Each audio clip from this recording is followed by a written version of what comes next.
तो ये 1 मुट्ठी ले लेना है। इस 1 मुट्ठी को हम अपने प्लांट के चारों तरफ डाल देंगे, इस तरीके से डाल दें। और एक दूसरी चीज़ मैं आपके साथ शेयर करने वाली हूँ। ये चीज़ है, ये ऑर्गेनिक चीज़ है। ये हमारे पौधे के जड़ों के विकास के लिए बहुत ही अच्छी है, प्रकाश संश्लेषण की क्रिया के लिए अच्छी है। प्लांट हेल्दी होगा, ग्रीन होगा। जिस प्लांट में आपकी ग्रोथ नहीं हुई है उनमें ग्रोथ होगी। देखिए गुलाब में बेसल सूट निकलती हैं, लेकिन अगर हम न्यूट्रिशन फर्टिलाइजर प्लांट को देते हैं तो ये देखिए इसमें भी जो है ना प्लांट में इसमें बेस से नई नई शाखाएं बेस से निकलती हैं। दोस्तों ये टहनी थी मेरी केवल जब मैं पिछले साल इसको लेके आई थी। मैंने इसको यहाँ से कट किया, घना हुआ, और इसमें 2 शाखाएं, ये देखिए ये शाखा और ये शाखा, ये दोनों शाखाएं इसकी बेस से नई ग्रोथ शुरू हुई है। तो देखिए उसी तरह से ये इतना बड़ा प्लांट है, इसमें भी मेरी एक टहनी थी, उसके बाद देखिए ग्रोथ मेरी जड़ से ही शुरू हुई है। हर प्लांट में मेरी रूट से ग्रोथ शुरू हुई है। आपने मेरा पिछला मोगरा का प्लांट देखा था जिसमें कि मेरी रूट से मेरा प्लांट इतना घना हो गया है। आप लोग सभी पूछ रहे थे एक प्लांट है या ज़्यादा प्लांट है। इस तरीके से दोस्तों ये देखिए ये गुड़हल का एक प्लांट ये है, मेन प्लांट ये था। ये देखिए इसकी कटिंग करके ये भूसी हुआ, और रूट से ना इसमें भी इतनी सारी शाखाएं निकल गई। ये नया प्लांट है, दूसरा प्लांट नहीं है, इसकी रूट से ही इसमें ग्रोथ होकर इतनी शाखाएं निकली हैं। दोस्तों ये फर्टिलाइजर आज मैं आपके साथ शेयर कर रही हूँ, उससे हमारे पौधों का विकास होता है। और देखिए गुलाब में भी इसको अप्लाई कर सकते हैं। गुलाब में भी देखिए ये मेरा कटिंग के द्वारा तैयार किया हुआ पौधा, इतनी अच्छी फ्लावरिंग होने लगी है। बट अभी फ्लावर छोटे छोटे हैं। अभी गुलाब में अक्टूबर से बहुत अच्छी फ्लावरिंग शुरू होगी। इसको अगर दिन भर धूप में रखे तो इसका कलर फेड हो जाता है और फ्लावर भी एक ही दिन चलता है। इसको भी मैं भी छाया में रख रही हूँ, सुबह सुबह की धूप में इसको लगाने के लिए यहाँ पर रखा हुआ है। तो दोस्तों देखो इतना प्यारा प्यारा फूल खिलने लगा है और काफ़ी सारी देखिए कलियां बनने लगी हैं। ये देखें, और जो है ना बहुत ज़्यादा धूप में अगर हम फ्लावर को रखते हैं सुबह सुबह खिल रहा, तो ये फ्लावर ना अभी जलने लगता है। ये देखिए किनार से जलने लगता है। इसलिए ना इसको बिल्कुल कम धूप में रखिए और तुरंत हम अगर छाया में रख देते हैं तो ये फ्लावर हमारा 2 दिन तक चलता है। नहीं तो इसको दिन में ही इसने हमारा ख़त्म हो जाना है। तो इसको छाया में रखना भी ज़रूरी है। और इधर को मैं आपको दिखाऊँ तो नमस्कार दोस्तों, मैं मंजू और आपका स्वागत है मंजू गार्डनिंग एंड ब्लॉग्स में। दोस्तों आज में हमारा जो पौधा है वो है गुड़हल का पौधा। गुड़हल के पौधे में बहुत सारी क्वेरी आई थी कि फ्लावरिंग नहीं हो रही। देखिए सिंगल पेटल में फ्लावरिंग होती है गर्मी में, हाइब्रिड गुड़हल में फ्लावरिंग नहीं होती है। आप लोग बहुत ज़्यादा परेशान हो कि हमारे गुड़हल के प्लांट में फ्लावरिंग नहीं हो रही है। जैसे जैसे आप ठंडा मौसम थोड़ा क्लाइमेट चेंज हो रहा है, टेम्परेचर डाउन हो रहा है, तो हाइब्रिड जो गुड़हल होते हैं ना, बड़े बड़े फ्लावर जो हमारे होते हैं ना, इतने बड़े बड़े फ्लावर, इनमें जो है ना फ्लावरिंग शुरू हो जाती है और ये पूरे विंटर चलती है। और देसी गुड़हल कुछ टाइम तक चलता है, फिर बाद में विंटर में डोरमेंसी में चला जाता है। तो कुछ फर्टिलाइजर तो हम डालेंगे जो पौधे का विकास होगा, जिसमें फ्लावरिंग हमारी जबरदस्त हो जाएगी। लेकिन उसके साथ कुछ बातों का ध्यान देना है, जैसे कि हमारा प्लांट खराब ना हो, प्लांट में फंगस ना लगे, प्लांट सूखे नहीं, डायबैक की प्रॉब्लम ना हो, और तब हमारे प्लांट में अच्छी सी फ्लावरिंग होगी। तो चलिए वीडियो शुरू करती हूँ। तो ये देखिए इतना बड़ा बड़ा फ्लावर है। हाइब्रिड गुड़हल कितना सुंदर लगता है, इतना बड़े बड़े फ्लावर हैं और इतने सारे मेरे इसमें कलियां बनी हैं। काफ़ी फ्लावरिंग हो गई है। इधर को भी देखिए बहुत सारी कलियां हैं।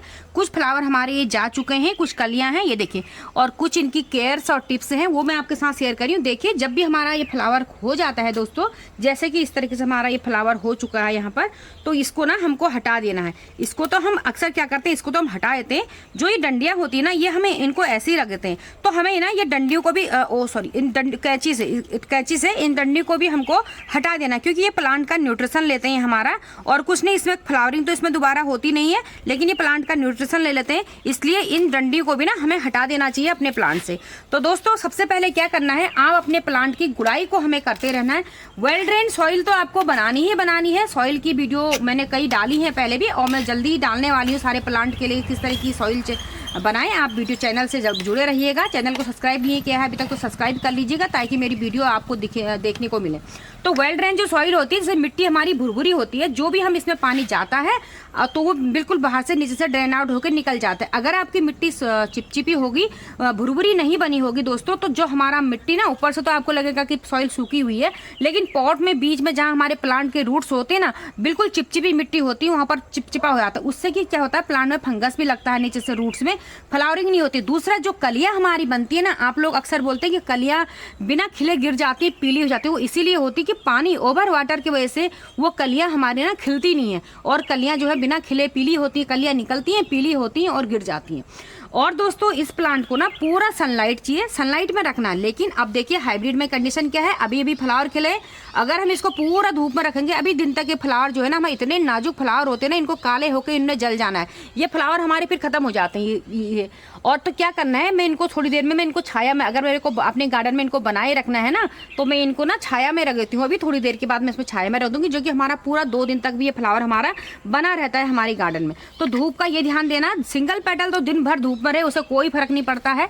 ये देखिए यहाँ पर बहुत छोटी सी मेरी इधर है, ये पूना वैरायटी के फ्लावर हैं, बहुत सुंदर फ्लावर हो रहे हैं, काफ़ी होती हैं। आपको अगर बहुत सारी कलियाँ फ्लावर्स चाहिए ना तो आप ये वाली वैरायटी की गुड़हल लगाइएगा। इतनी इनमें फ्लावरिंग होती है, आप देखते रह जाएंगे, बहुत ज़्यादा इनमें फ्लावरिंग होती है, भर भर के फ्लावरिंग निकलती है इन प्लांट के लिए।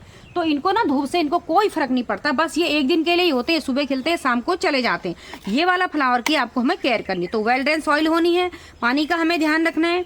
दूसरा, हम जब भी कोई भी कंपोस्ट आप अभी तैयार कीजिए अपने प्लांट को, अपने प्लांट में गोबर की खाद दीजिए, वर्मी कंपोस्ट दीजिए, लीफ कंपोस्ट या किचन वेस्ट, जो भी आपके पास कंपोस्ट है, एक बात अपने प्लांट को आप कंपोस्ट दे दीजिएगा अभी। और अगर आपने अपने प्लांट की बहुत बड़ी ग्रोथ हो रखी है, जैसे देखिए मेरे इस प्लांट में ना इतनी बड़ी बड़ी ग्रोथ ले ली थी, यही टहनी थी केवल, तो मैंने इसको यहाँ से कट किया था, तो इसके बाद इसमें इतनी शाखाएं निकली। उसके साथ ही साथ देखिए मेरे रूट से भी, जड़ से भी ये 2 नई शाखाएं, ये बिल्कुल न्यू ग्रोथ है। देखिए रूट से भी मेरी ये न्यू ग्रोथ जो है आने लगी, तो इनमें मेरी फ्लावरिंग हो गई है, इनकी मेरी ग्रोथ हो रही है, तो इनमें काफ़ी सारी कलियां बनी हुई हैं। तो लाइट कटिंग आप कर दीजिए अगर आपने अभी तक नहीं करी है, क्योंकि आगे से ही कलियां निकलती हैं, फूल बनते हैं, बीच में या इधर प्लांट में फ्लावरिंग नहीं होती है। तो ये काम तो हमें गुड़हल में करना ही करना है।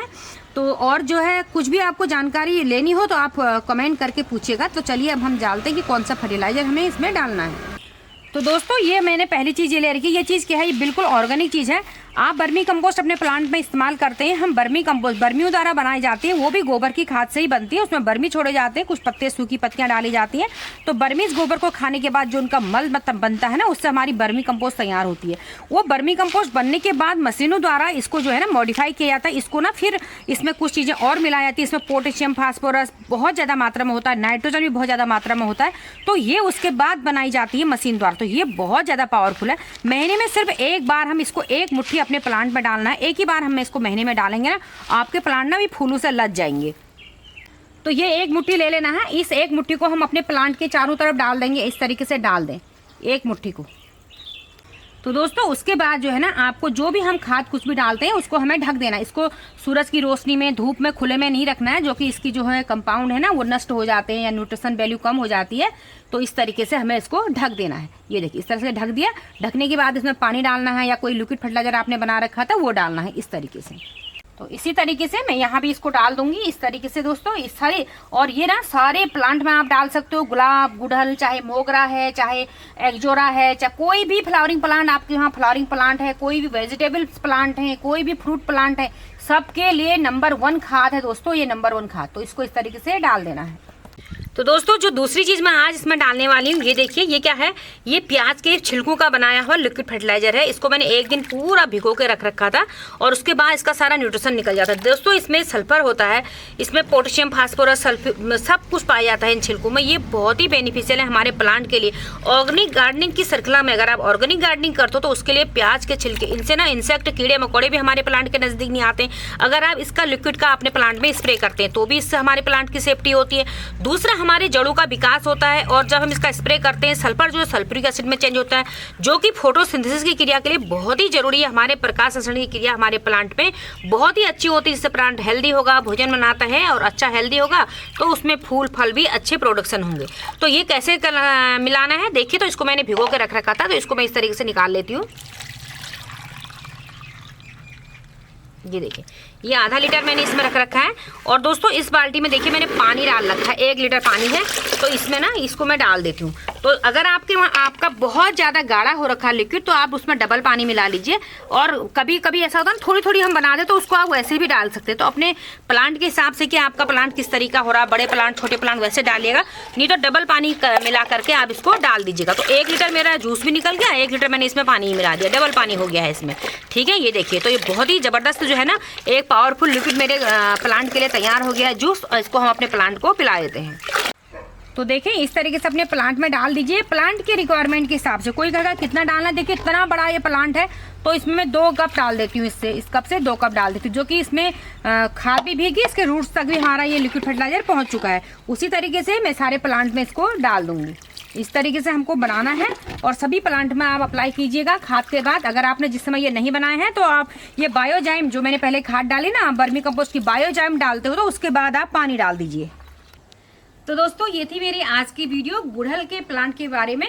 तो आपको वीडियो कैसी लगी, आप थोड़ी सी भी आपको यूजफुल लगी हो ना तो प्लीज़ एक लाइक जरूर कीजिएगा, जो कि मेरी वीडियो आगे जाए, थोड़ा आगे बढ़े, मुझे भी सपोर्ट मिले। और मेरी वीडियो आगे देखना चाहते हो चैनल को सब्सक्राइब कीजिए, बगल में बेल जरूर दबाना। मिलती हूँ आगे एक नई वीडियो के साथ, तब तक के लिए bye bye, happy gardening, take care.